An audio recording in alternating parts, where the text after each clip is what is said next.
Shalom, selamat pagi jemaat Tuhan. Berjumpa kembali dalam doa pagi online. Melanjutkan seri 7 berkat kebahagiaan dari Injil. Ku berbahagia.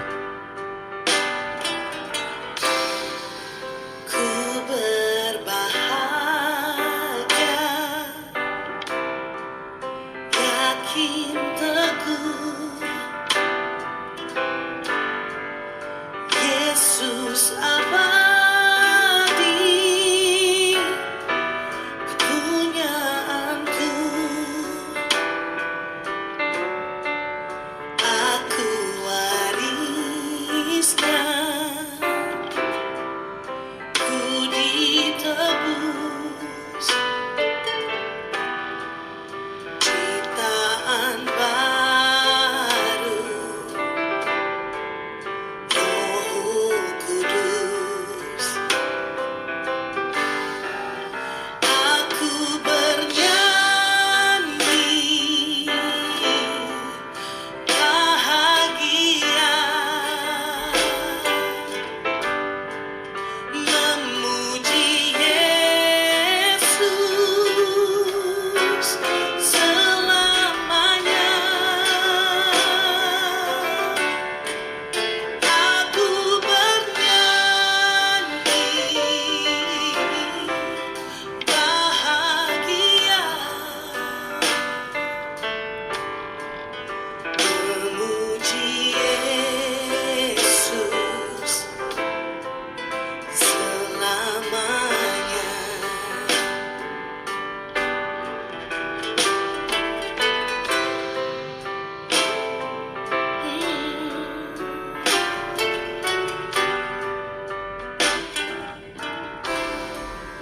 Blessed assurance,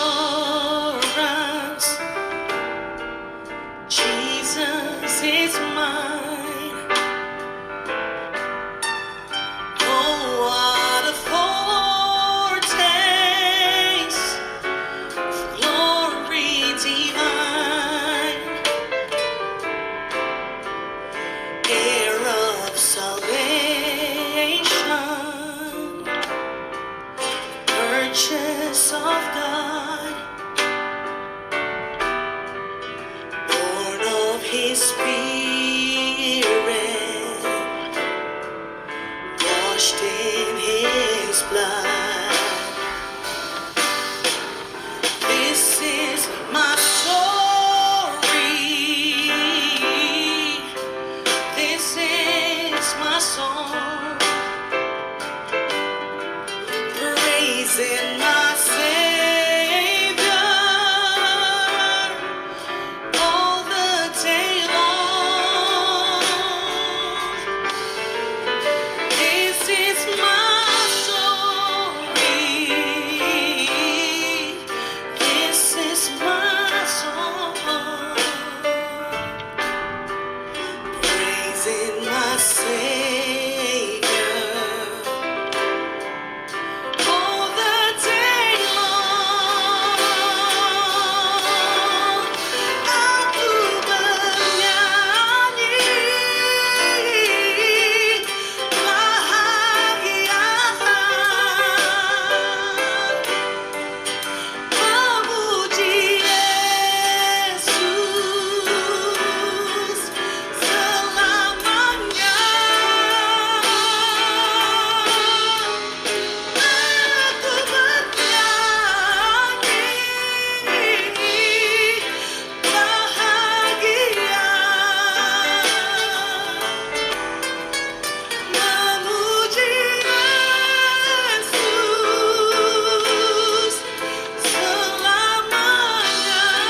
Tiba waktunya untuk kami merenungkan firman-Mu.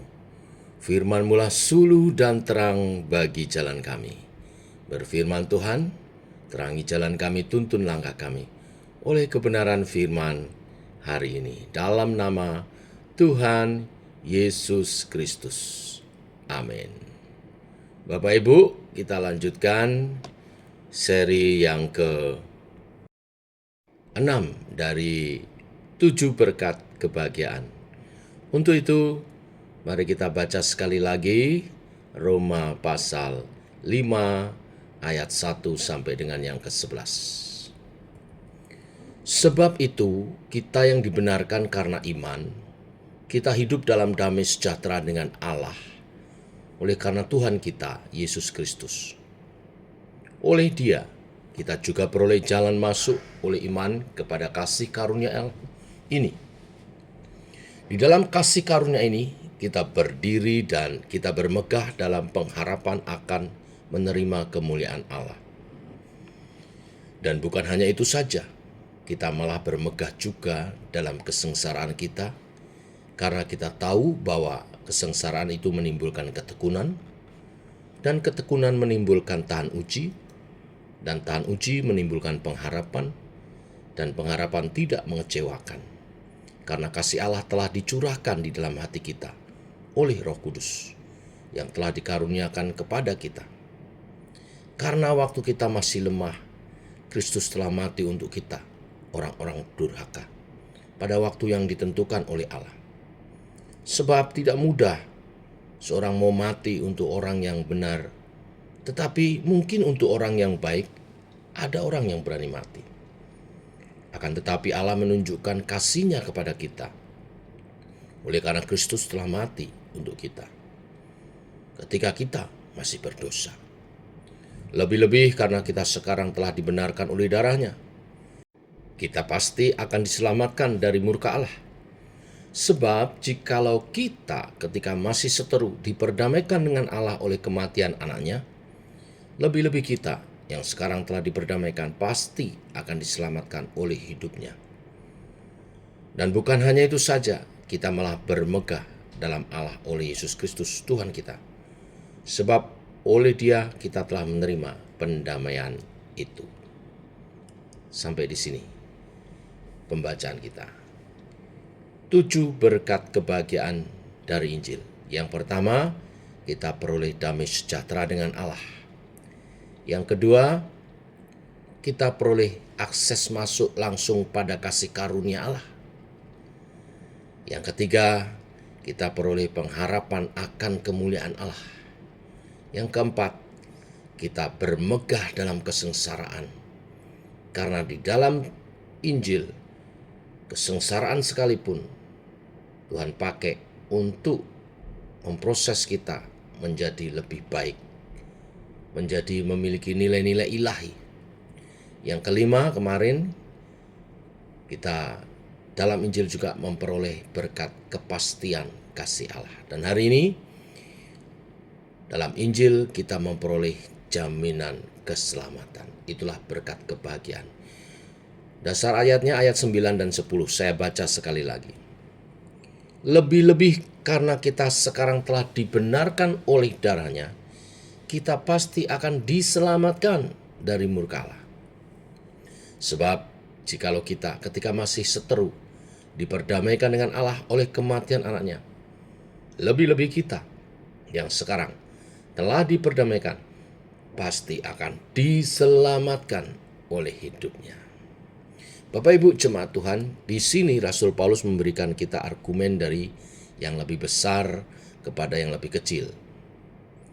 Saat ini, jika kita telah menaruh iman kita di dalam Yesus, kita telah diselamatkan dari hukuman dosa, tetapi kita belum diselamatkan dari keberadaan dosa. Hari itu akan datang dan kita bersukacita dalam pengharapan akan kedatangan hari tersebut. Dan ketika hari itu datang, Allah akan menghakimi semua orang. Dan murka Allah akan dicurahkan kepada semua orang yang menolak Yesus. Dan inilah argumen Paulus. Jika kita telah dibenarkan oleh Allah dengan darah Yesus, Yesus juga pasti akan menyelamatkan kita dari murka Allah pada hari penghakiman. Mengapa? Karena kematian Yesus telah mendamaikan kita dengan Allah. Dan rekonsiliasi ini terjadi bukan hanya di satu sisi, tetapi dua sisi. Jadi sebelum pendamaian, bukan hanya kita yang memusuhi Allah, tetapi Allah juga memusuhi kita. Kita berdosa terhadap Allah dan Allah sangat marah terhadap kita. Akan apa yang pantas kita terima adalah murka Allah, karena kita berseteru dengan Allah. Tetapi inilah yang mengejutkan tentang Injil. Jika kita adalah pihak yang dirugikan, kita akan mengharap pihak yang lain yang memulai rekonsiliasi. Betul enggak?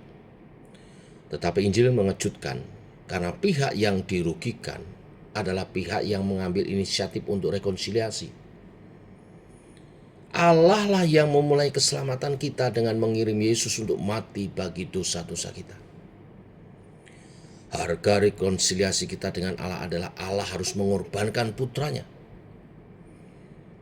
Inilah kabar baiknya, bahwa Yesus tidak tetap mati. Yesus bangkit dari kematian dan hidup selamanya untuk menjadi perantara bagi kita.